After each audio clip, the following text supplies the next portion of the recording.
it's so scared.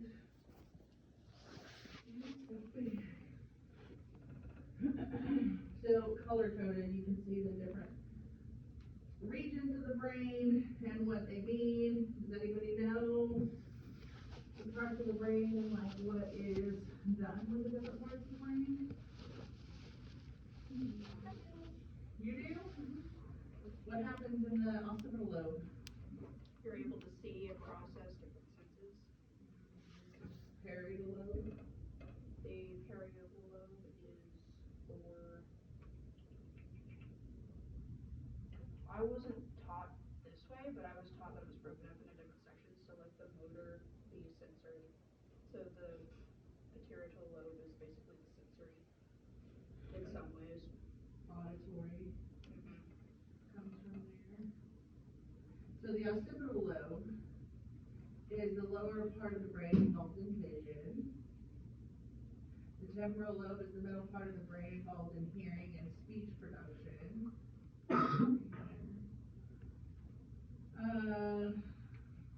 Parietal lobe is part of the brain near the back involved in touch and perception. It's where you're talking about the somatosensory cortex. Motor is closer to the frontal lobe. On page 48. And then the frontal lobe is complex thinking, task planning, purposeful actions, other advanced functions. And it's what makes us human, right? Right.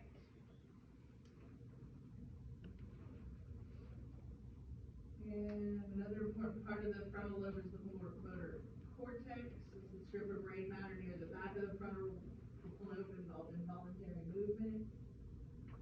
So your arms, ankles, toes, fingers, thumb, neck, face, lips.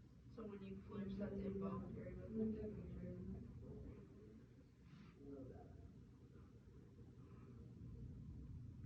Swallowing. Fingers, hands, toes, ankles.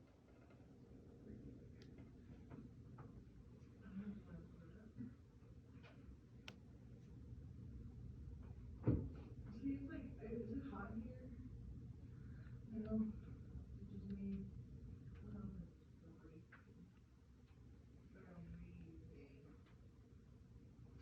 Brain plasticity is the ability of the brain to adapt to its structure or function in response to damage or experience. So if your brain gets damaged, that plasticity is the one that goes in and says, we can heal you, or we're going to figure out a workaround. Neurogenesis is the creation of new neurons. So it deals with damaged parts of the brain and tries to create new ones.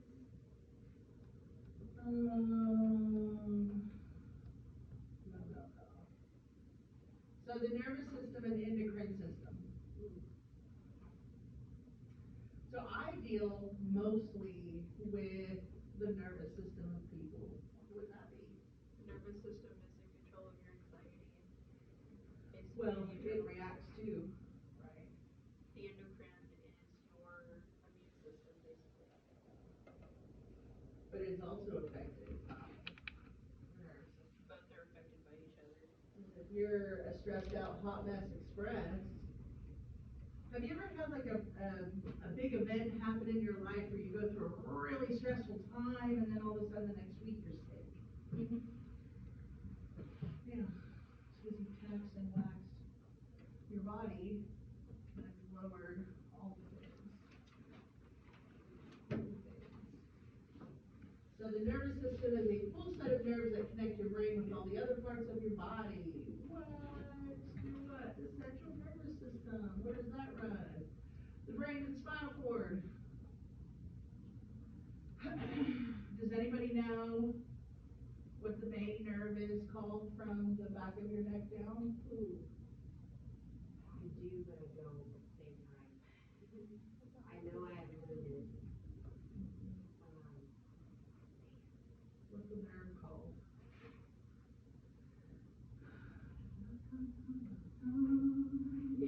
The vagus nerve. Yes, It's the vagus nerve.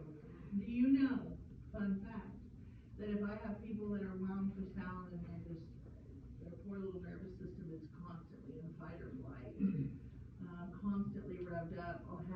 sit in nature, remember the nature bathing, we talked about stuff like that, but another thing, fun little tip that I have them do is hum.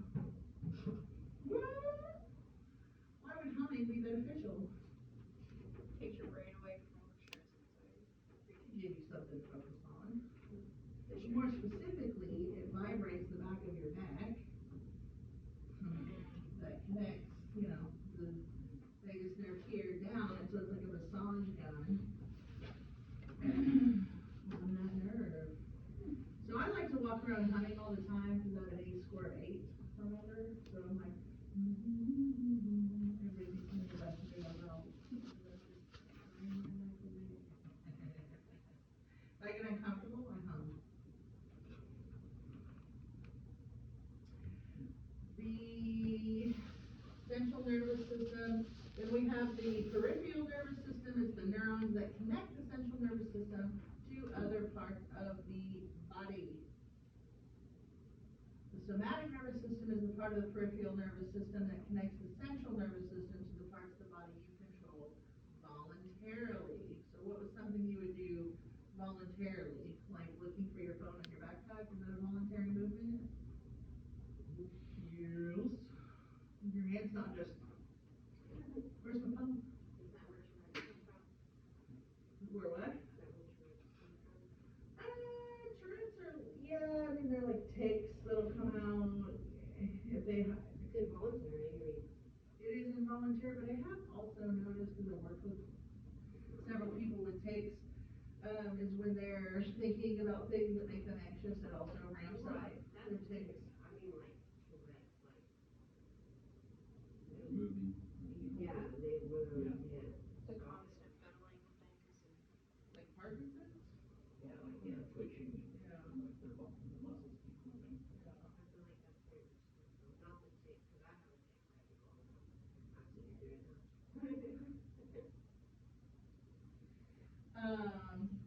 Quite possibly. I mean, there's obviously a issue with medication. I don't know if you're involuntarily moving around, right? With Parkinson's, or some of the other things.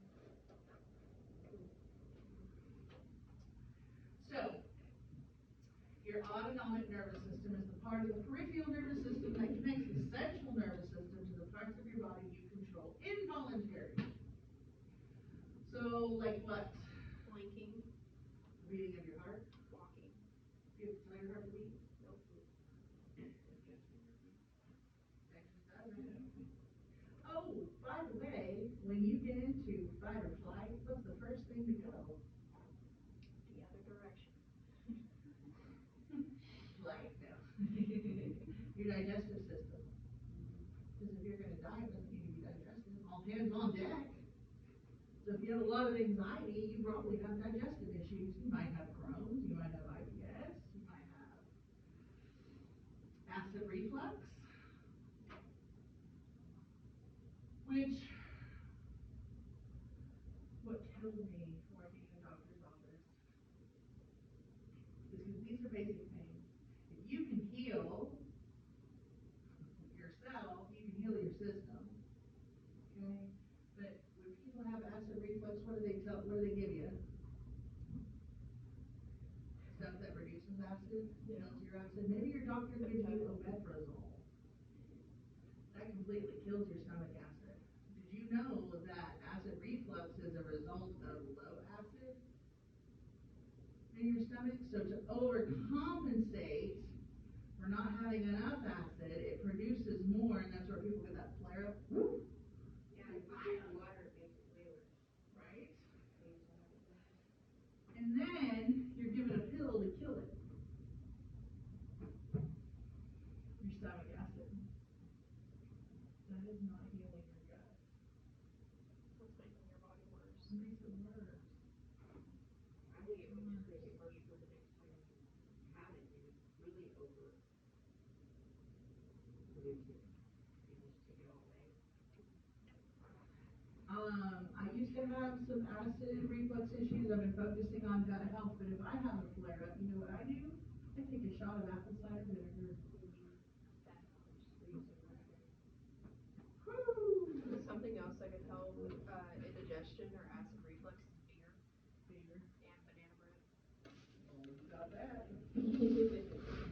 the apple cider vinegar increases your acid,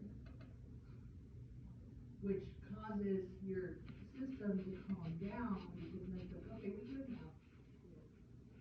You see what I'm saying? That's why I think the medical people have a time and a place, but the longer I've been doing this job, the more I see, like, hey, we're doing very counterproductive things to our bodies, and yeah, we're never gonna be able to heal. It's a root cause, right? They treat the symptoms, but never the root cause. So, you have your sympathetic division, part of the autonomic nervous system that revs your body up in response to stressors, right? And then the sympathetic division is your autonomic nervous system that revs your body up in, oh, that's what I just said. The parasympathetic division is the part of the autonomic nervous system that calms your body down. So, if you have a dog run up on you, you're going to have sympathetic division, meaning it's going to rev up.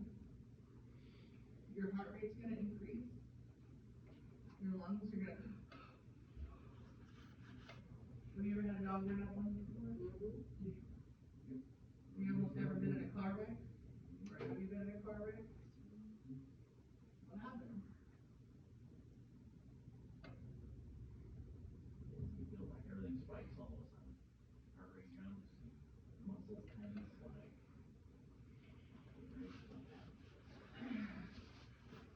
So the terrible part about this is a lot of people will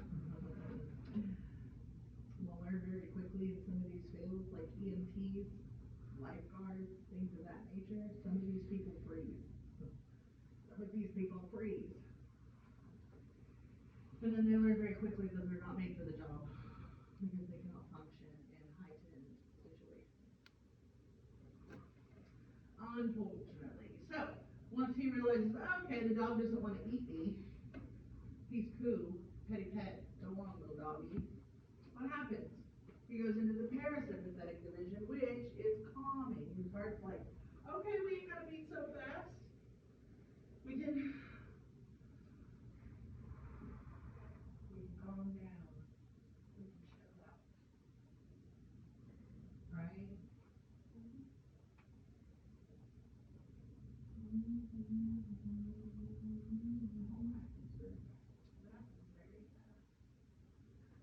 So here's your nervous system.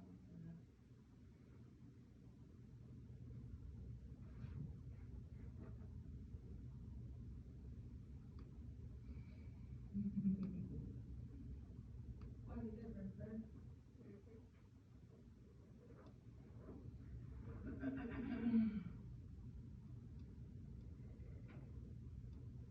So it's the peripheral that causes us to tighten up. Now what about the endocrine system? Is the set of glands that sends hormones throughout the body via the bloodstream. Hormones, chemicals made by the glands of the endocrine system affect certain tissues throughout the body. They also influence your body with your appetite, mood, energy levels, sleep schedule, sex drive, metabolism, digestion, and more. So that's why right before you get your cycle, you might cry, you might get really, really bad, and then you get your period the next day and you're like, oh, okay. Is your thyroid the endocrine? Yes. That's what I thought. Yeah. The thyroid falls into that. Hormones play a huge, huge, huge role in our everyday life. And if you wake up in the morning and the first thing you do on an empty stomach is drink coffee, I know, I'm coming for you though, because hey, it used to be me. It used to be me. I'm not a fan of coffee, but I know the effects. I am rehabilitated now. It wrecks your hormones for the day. Wrecks. Yeah, my thyroid is super bad, apparently. Your normal, like, when they do a blood test, your normal range is 16 to 1 to 24. Mine was 1 to 2. something to it. There's something to it. And if you're a female, the worst thing that you can do is skip breakfast. I know, hey, this is evolutionary, I know. If there was any meal that you were gonna skip, or if you were gonna do fasting, it should be dinner. Yeah. But what do? In America, we socialize around dinner, we go out to eat around dinner, right? We're like, oh yeah, we're going to eat, woo, got paid, where we going? Grab egg, what? My big game is lunch, because I have the ability more so. But I do eat breakfast every morning, 7 a.m. So what happens if you skip breakfast and lunch? You're wrecking your hormones. Lunch and If you're not hungry when you wake up in the morning, you have too much cortisol in your system. And how would you reduce that cortisol? By addressing the issues, not drinking coffee on an empty stomach, eating breakfast in the morning. So like, it's hard for me to eat a big breakfast, so I drink protein shakes. You know, but I get the ones that are a little more expensive than the beef isolate, not the whey, which is really byproduct. Let's be real. So it's like, it's got beef in there. It's like beef, peanut butter, and stevia. protein. I mix mine with milk.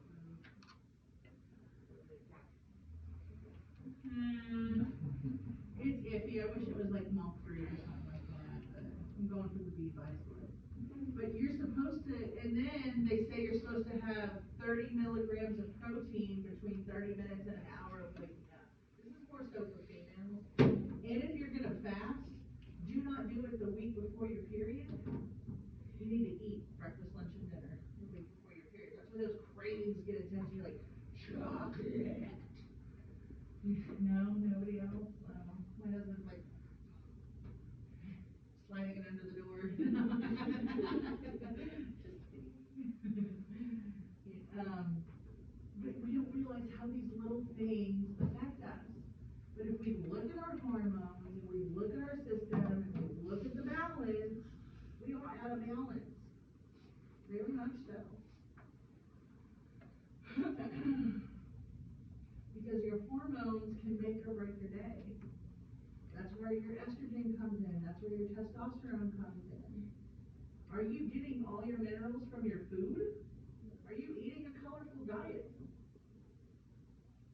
Are you eating the same things every day? That does you a service too. Do you have fermented food in your diet? You know what I'm saying? It helps with digestion.